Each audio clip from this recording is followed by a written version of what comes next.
So we got some interesting news coming out about the upcoming Last Ronin movie and a new upcoming Teenage Mutant Ninja Turtles rejuvenation project. Paramount to rejuvenate Teenage Mutant Ninja Turtles, shelving Last Ronin. Paramount is looking to kick the Teenage Mutant Ninja Turtles franchise into high gear with a new live-action movie, which unfortunately means sidelining the adaptation of the popular graphic novel The Last Ronin. An executive from The Hollywood Reporter reveals that Paramount is interested in making the most of the Teenage Mutant Ninja Turtles brand since the company owns it outright. And since they want a new live-action movie, to do this, they're negotiating a deal with Neil H. Moritz, who produced the Fast and Furious films, which those went on way too long, way too long. So I want to talk about this real quick before we read too much into it.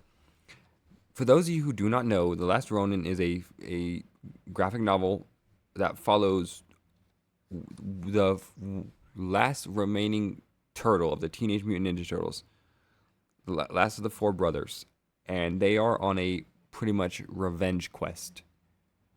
And it's very dark, it's very gritty, it's very brutal to say the least. And I have not read it, but this is from everything I've read about it, listened to subjects about it. I've watched videos on. I've done a bit of research, but I've not actually read the graphic novel, and I want to. I genuinely, that's one of the graphic novels that's on my list to read because it's everyone says it's good. So, the movie itself was scrapped, which is kind of a disappointment to some people. I kind of thought it was a disappointment because I wanted it to be good, and I wanted to see what it would be like. However, I also understand why they scrapped it because Teenage Mutant Ninja Turtles is kind of regaining popularity, and so Paramount wants to cash in on that, and I totally understand that. I just hope they don't screw it up. However, going to this post right here, this information does not sound terrible. As the Hollywood Handle says, a new Teenage Mutant Ninja Turtles live-action film is in the works at Paramount. Neil H. Moritz, Fast and Furious, is in talks to produce. Paramount is said to be wanting to sonicify. I feel like sonicify is better. Sonicify is, it does not sound weird. It sounds weird. Sonicify sounds weird. Sonicify sounds more fluid. However, of course, that's probably the first time anyone's ever said that. But anyway, Paramount is said to be wanting to sonicify the TMNT franchise, which, if that is the case, I am actually on board with that because the Sonic franchise is great. It's one of the best video game adaptations. I love Sonic 1, I love Sonic 2, and I think Sonic 3 is the best. I think Shadow was a great addition. I think the sacrifice at the end of the movie was just so impactful, so well done. It was such a good movie, and I quite enjoyed it a lot. But anyway, I think this is good news. I genuinely think this is good sounding news. They could easily screw it up, easily. Like, for example, these designs of the original Turtles, they are something. Don't get me wrong, they got the personalities pretty cool, pretty good. I had no issues with the personalities. The look, it throws me off.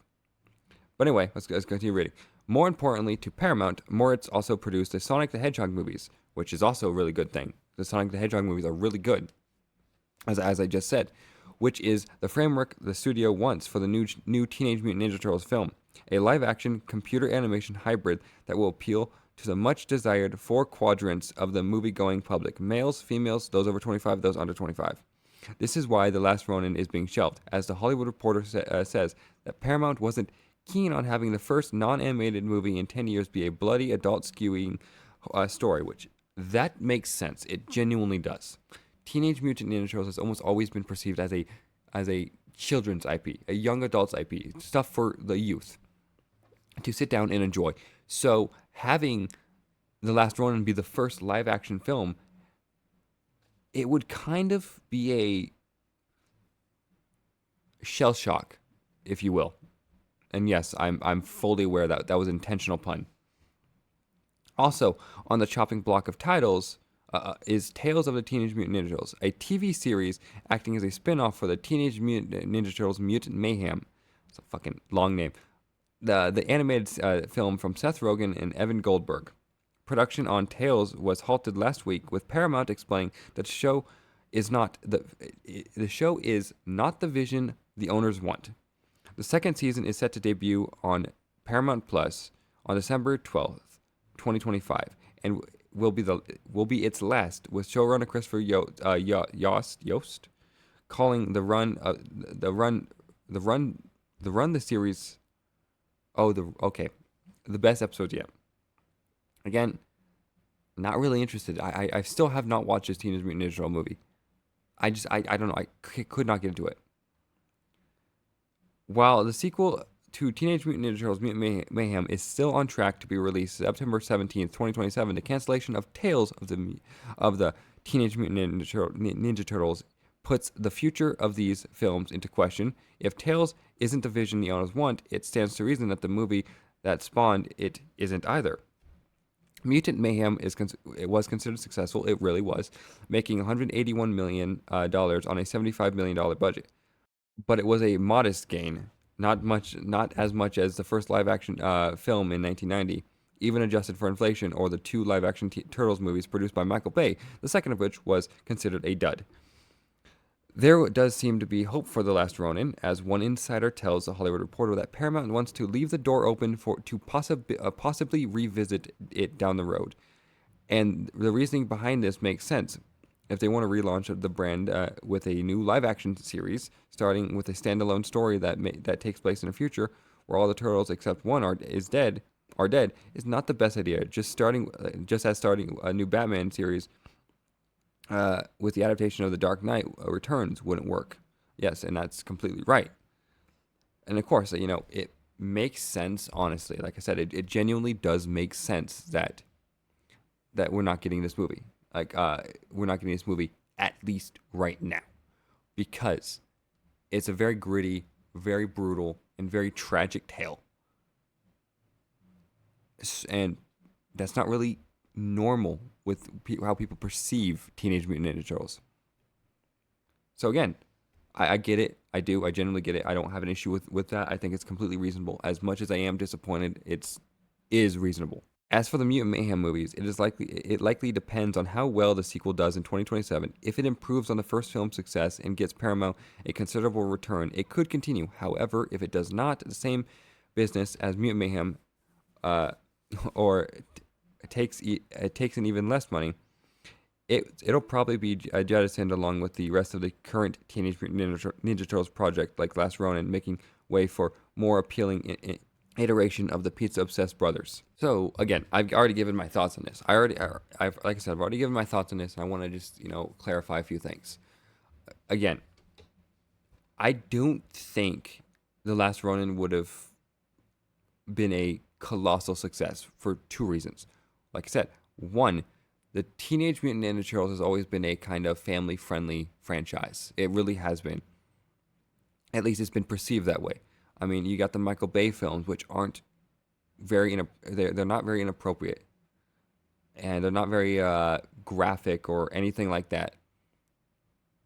They're just kind of fun movies that you can sit down and watch with the family. And same with the original live-action movies, and same with the early 2000s CGI movie. A lot of these, this would be a culture shock in a sense, as most people view Teenage Mutant Ninja Turtles as a family-friendly IP, kind of a fun for the whole family kind of deal. I'm not criticizing or kind of trying to demean Teenage Mutant Ninja Turtles, because I actually love the Teenage Mutant Ninja Turtles. It's one of my favorite IPs. It's one of them. I have a lot of favorite IPs, but it's up there with like my top IPs. Probably top 10. But I personally would have loved to see a Last Ronin movie. However, I totally understand this as a business decision. Doesn't mean as a fan, I'm not kind of disappointed, because I hear The Last Ronin is a good story, and I do want to read it, and I also would love to have watched the movie. My point ultimately is, as I said, as a business decision, it makes sense because they're trying to make a marketable series that could go on for years. If you start a movie with a brutal and gritty end to the Teenage Mutant Ninja Turtles, it's not really building a franchise. That's more like ending one. It doesn't really make sense. And of course, like I said, business wise, this makes a lot of sense, and I don't really see much issue with it. But as a fan, I'm kind of disappointed. And of course, like I said, I've not seen the animated Seth Rogen Teenage Mutant Ninja Turtles, and there's one reason why. It's because I don't like Seth Rogen. However, I get as a producer, he's he's fine. He helps produce Invincible. I don't mind that. However, I don't like Seth Rogen. I think he's an annoying person. I think he's out of touch, and I just think he's one of those celebrities who had a very popular way of getting being in movies, but that shtick dies quickly when they don't evolve it or improve it.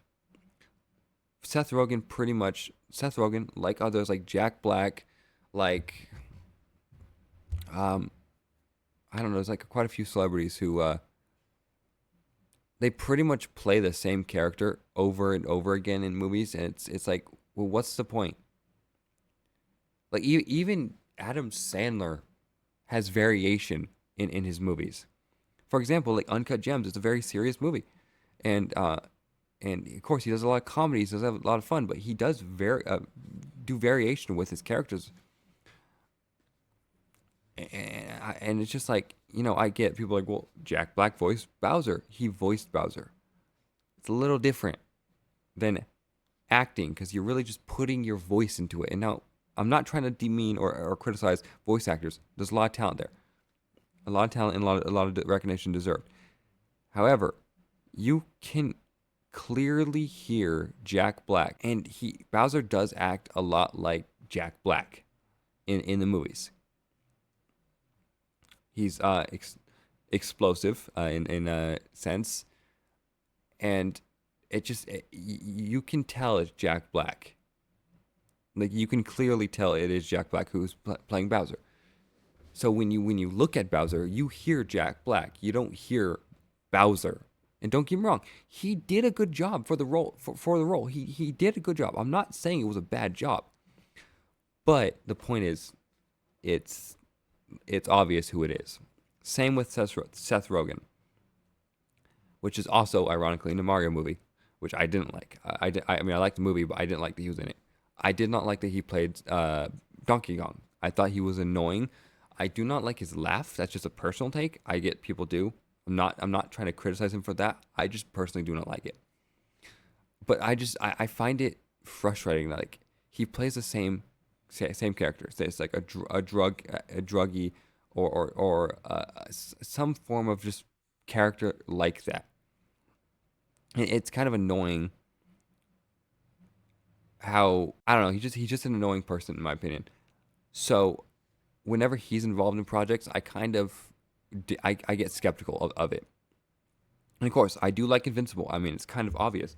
I like Invincible. I have the Invincible comics right here, as you can see. And I'm a big fan of Invincible. I'm a big fan of those comics. And the show, I quite love it too. Now, of course, the show has its flaws, just like the comics have their flaws. But